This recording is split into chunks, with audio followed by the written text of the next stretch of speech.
This is Hadrian's Wall, or what's left of it. For nearly 3 centuries, it marked the northern edge of Roman Britain, but it wasn't built to be impossible to cross. It was built to be watched, and to make watching routine. Using real archaeological remains and modern AI tools, we can begin to imagine what daily life on Rome's northern frontier may have looked like, and how it actually functioned. What you're seeing isn't a definitive reconstruction, but a plausible one, based on what survives and how Rome built elsewhere. This is the story of a frontier that was lived in, managed, and maintained. Not a wall at the edge of civilization, but a working system. What survives today is mostly the stone core. The facing stones were quarried away centuries ago, but we know from other Roman walls how this would have looked.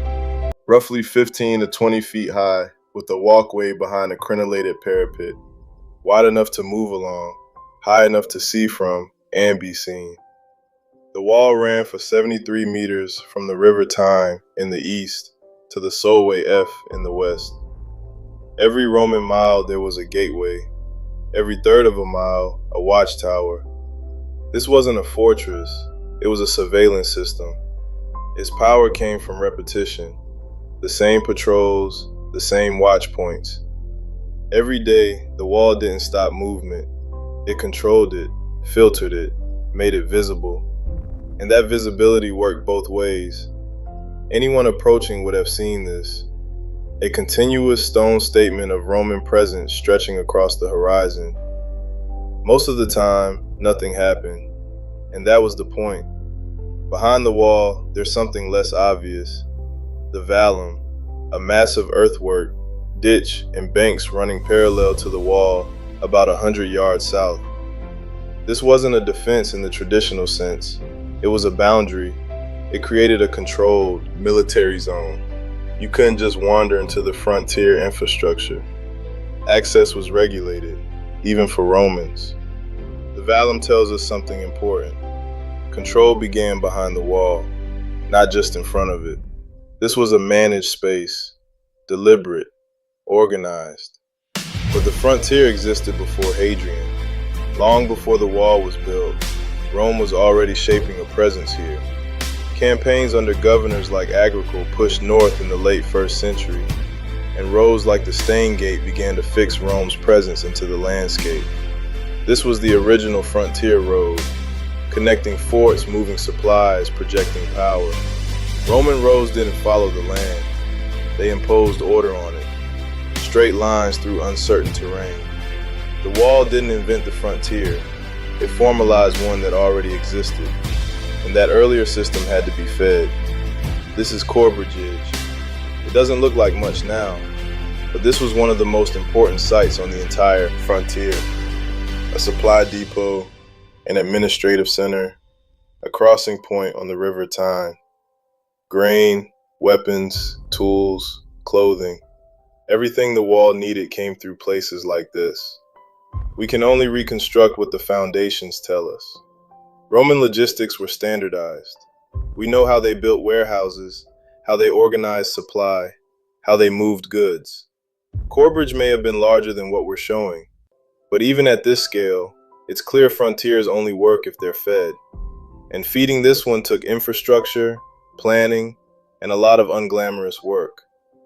Vindolanda sits just south of the wall.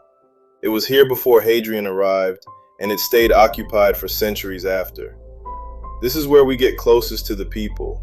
The famous Vindolanda tablets, thin wooden sheets with ink writing survived in the waterlogged ground. Birthday party invitations, requests for more beer, complaints about the roads. These weren't just soldiers, they were people, living lives. Families settled here. Traders set up shop. Children grew up in the shadow of the frontier. Rome learned how to live here before it walled it. And when the wall went up, life didn't stop. It just continued under a new kind of order.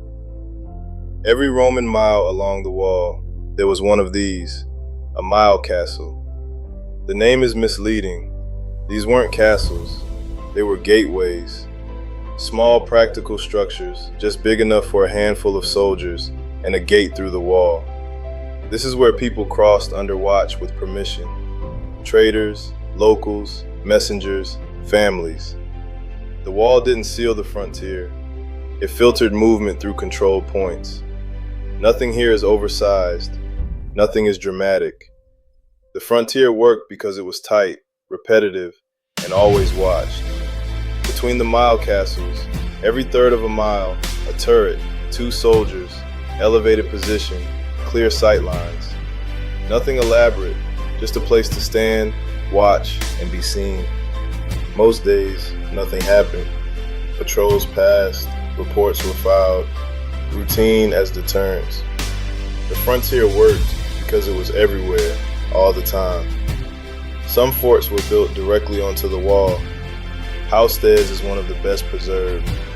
This housed around 800 men. An auxiliary infantry cohort, likely from modern-day Belgium or the Netherlands, not Roman citizens.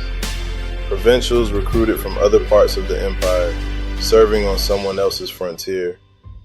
Inside were barracks, a headquarters building, granaries, a hospital, even communal latrines.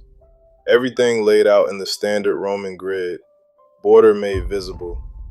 This wasn't a castle under siege. It was a permanent garrison managing a routine. This is administration wearing armor. Chester was different.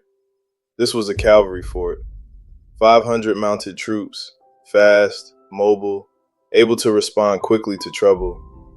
The fort sits right on the river, with a bridge that carried the wall across. Rivers weren't gaps in the system, they were controlled crossings.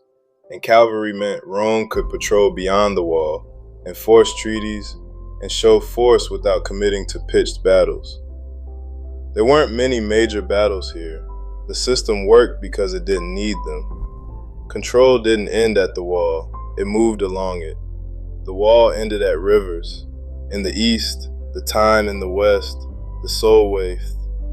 Not because Rome ran out of ambition, but because rivers were natural barriers, harder to cross unnoticed.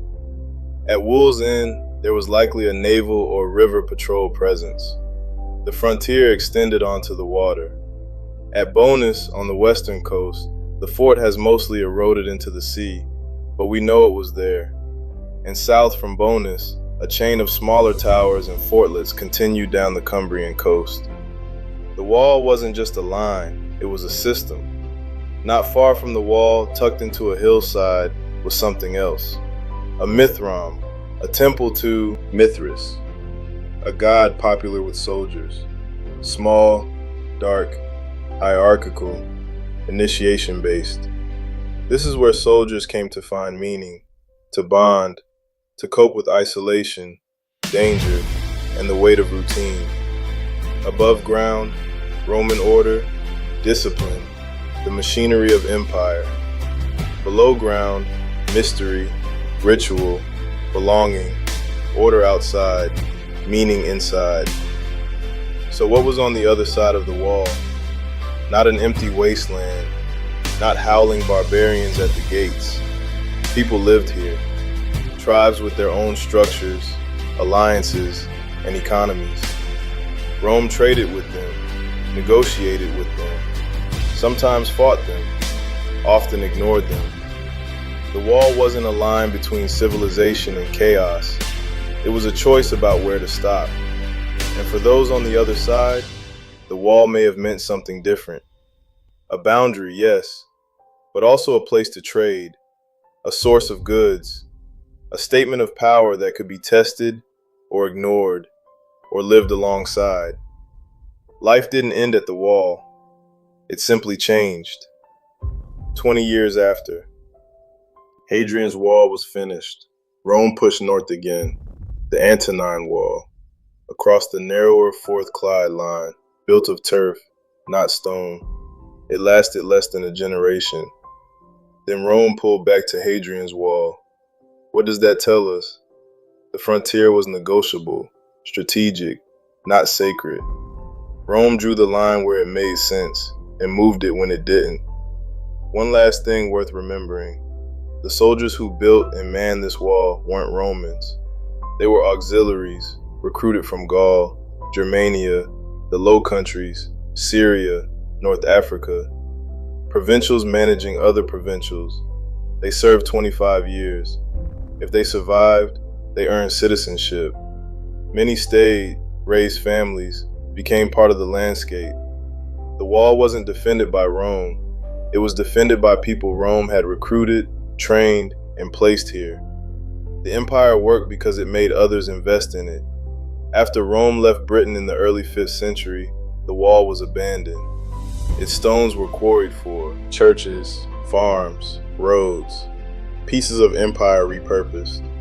What survives now is a fragment, but it's enough to ask questions. How do you control a frontier? How do you make power visible? How do you make watching routine? We can't know exactly what it looked like, but we can imagine what it did. And what it did was work, not through walls alone, but through systems, routines, and people willing to watch, wait, and endure. This was Hadrian's Wall, not a barrier, a frontier.